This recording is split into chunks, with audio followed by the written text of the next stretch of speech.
Menteri Pertahanan Republik Indonesia, Prabowo Subianto, telah mengusulkan sebuah proposal sebagai resolusi perdamaian untuk mengakhiri perang antara Rusia dan Ukraina. Proposal tersebut disampaikan Prabowo saat menghadiri Forum International Institute for Strategic Studies atau IISS di Shangri-La Dialogue di Singapura pada Sabtu, 3 Juni 2023 lalu.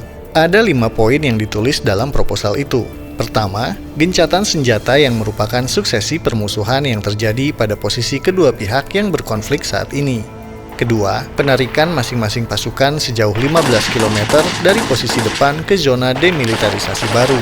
Ketiga, mendorong agar pasukan pemantau dan pengamatan PBB segera dibentuk.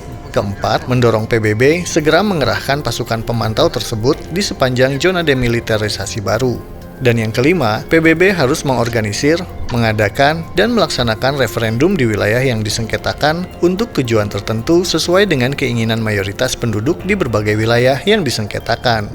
Sayangnya proposal itu menuai pro dan kontra, baik di tingkat nasional maupun internasional, karena dianggap telah menyetarakan posisi antara agresor dengan koloni yang jelas-jelas harus dibedakan. Ukraina sendiri telah menanggapi secara langsung proposal yang diusulkan ini. Melalui Menteri Pertahanan Ukraina, Oleksiy Reznikov, Kiev menolak mentah-mentah usulan tersebut dan menyebut kalau proposal itu lebih terlihat seperti rencana Rusia, bukan Indonesia. Ini terdengar seperti rencana Rusia, bukan rencana Indonesia. Kami tidak membutuhkan mediator ini datang kepada kami dengan rencana aneh ini. Selain Ukraina, sejumlah tokoh yang ada di tanah air pun ikut mengkritik, terutama poin kelima yang mendorong dilakukannya referendum, dengan alasan tidak adanya kesesuaian dengan kondisi di lapangan. Mereka menunjukkan bahwa konflik antara Rusia dan Ukraina bukanlah sebuah konflik internal, melainkan akibat invasi yang dilakukan oleh Rusia sejak Februari 2022 lalu. Sehingga sebagai negara yang telah merdeka dan mempunyai kedaulatan, poin kelima yang disampaikan Prabowo dinilai tidak relevan dan mencerminkan minimnya wawasan internasional yang dimiliki oleh Menteri Pertahanan tersebut. Di sisi lain, adanya proposal ini juga dinilai akan mempertaruhkan reputasi Indonesia di mata dunia yang selama ini mempunyai citra positif.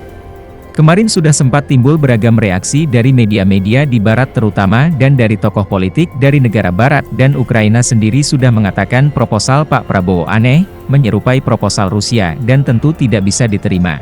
Saya tidak akan mengatakan langsung dipermalukan, tapi dipertaruhkan di sini.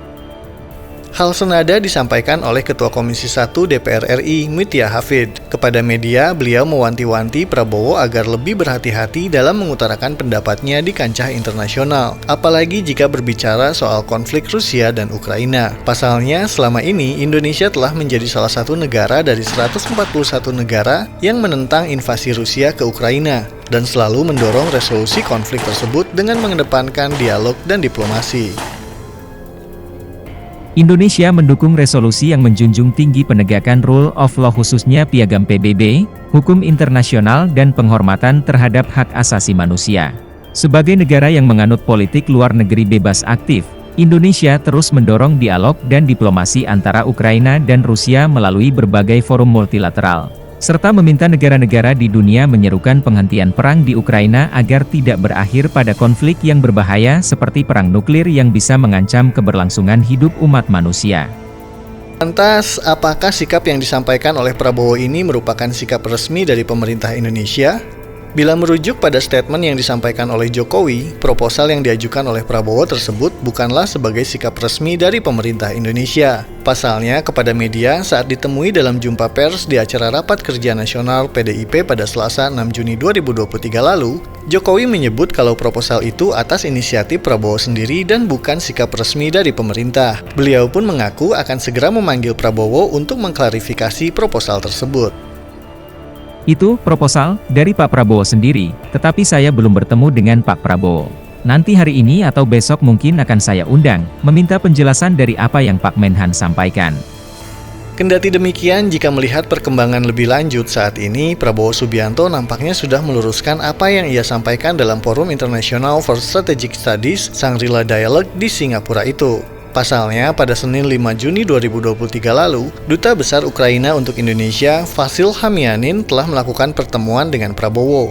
Pasca pertemuan itu, dalam akun media sosial Instagramnya Vasil menyebut bahwa posisi Indonesia terkait agresi brutal Rusia di Ukraina tetap tidak berubah. Kedaulatan dan integritas wilayah Ukraina harus dihormati melalui 1991 Borders atau Perjanjian Perbatasan 1991. Ia juga menuliskan bahwa Ukraina dan rakyatnya tidak akan melakukan tawar-menawar dengan agresor Rusia di wilayahnya.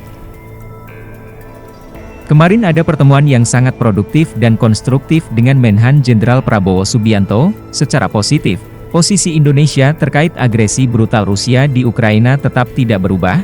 Kedaulatan dan integritas wilayah Ukraina harus dihormati dalam batas tahun 1991. Ukraina tidak akan melakukan tawar-menawar dengan agresor Rusia di wilayah, kedaulatan, atau rakyat kami.